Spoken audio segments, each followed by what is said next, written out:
आज लोग महात्मा गांधी को बहुत बुरा भला कहते हैं, लेकिन कभी उन लोगों ने नहीं सोचा कि वह गांधी जो बिखरे हुए भारत को एकता के सूत्र में बांधने की शुरुआत किया, वह भी अहिंसा के द्वारा।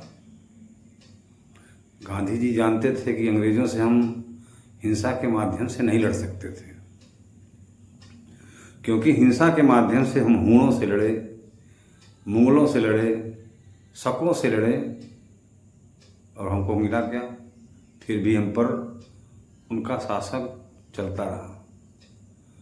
गांधी ने जन जन के अंदर वह आत्मविश्वास जगाया जो आगे चल कर के एक क्रांति का रूप लिया, और उस क्रांति के परिणाम स्वरूप बहुत सारे देशभक्त पैदा हुए, चाहे भगत सिंह रहे हों, चाहे आज़ाद रहे हों, चाहे आसफाउल्लाह खां रहे हों, चाहे दुर्गा भाभी रही हों, या बहुत सारे लोग रहे थे। उन्हीं के आदर्शों पर चलते हुए पंडित जवाहरलाल नेहरू हुए, सरदार पटेल हुए और बाबा साहब भीमराव अम्बेडकर हुए। बाबा साहब भीमराव अम्बेडकर ने संविधान रचा, संविधान का निर्माण हुआ, जिसका परिणाम यह है कि आज तक भारत पर किसी ने आंख उठाकर नहीं देखा।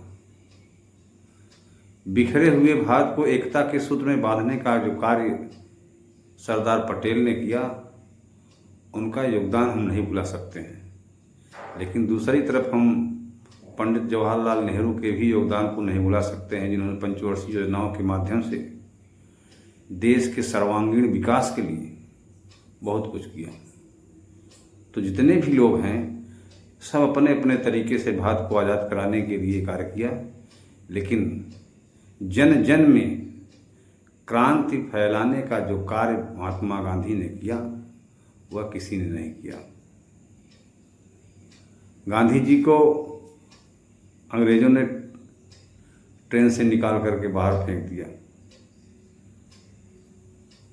गांधी जी बड़े इंसान थे, बैरिस्टर थे, पढ़े लिखे थे, लेकिन गांधी जी ने कहा नहीं, हम अंग्रेज़ों को उसी तरीके से इस देश से निकाल कर बाहर फेंक देंगे जिस तरह आज हमको ट्रेन से बाहर निकाल करके फेंका गया। और हुआ भी वैसे। जन जन के अंदर उन्होंने असहयोगात्मक आंदोलन का जो बीज बोया, उसी का परिणाम हुआ कि भारत 15 अगस्त 1947 ईस्वी को आज़ाद हुआ। नाथूराम गोडसे को हीरो आप मानते हो, गांधी जी को विलेन मानते हो, बोलते हो कि नाथूराम गोडसे बड़ा अच्छा कार्य किया, गांधी जी ने भारत के 2 टुकड़े किया। नाथूराम गोडसे अगर इतने ही थे तो जिन्ना को गोली मार दिए होते, पाकिस्तान न बनता। लेकिन उन्होंने ऐसा नहीं किया। क्यों नहीं किया? इस पर भी प्रश्न बनता है कि अगर वह जिन्ना को ही मार दिए होते गोली, तो आज पाकिस्तान न बनता। इस पर लोग नहीं सोचते हैं। इस पर सोच के देखें तो जो आज 2 भारत है, इंडिया और पाकिस्तान, केवल हिंदुस्तान ही होता। इस पर भी सोचें, तब महात्मा गांधी के ऊपर अगर उंगली उठाते हैं तब कुछ बनता है। महात्मा गांधी की समाधि पर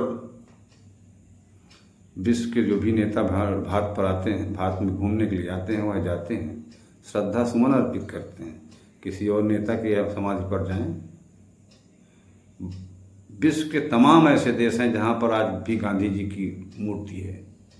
गांधी जी से लोग एक प्रेरणा लेते हैं, उनसे प्रेरित होते हैं, और किसी नेता से क्यों नहीं होते हैं? है उसके अंदर कुछ ऐसा था जिसने मोहनदास करमचंद को महात्मा गांधी बना दिया। है कोई ऐसा संपन्न परिवार का हो जिसके पिता बैरिस्टर हों, एक धोती में अपना पूरा जीवन बिताते? ऐसा नहीं है। इसलिए जो है, हमें महात्मा गांधी को सम्मान की दृष्टि से देखना चाहिए।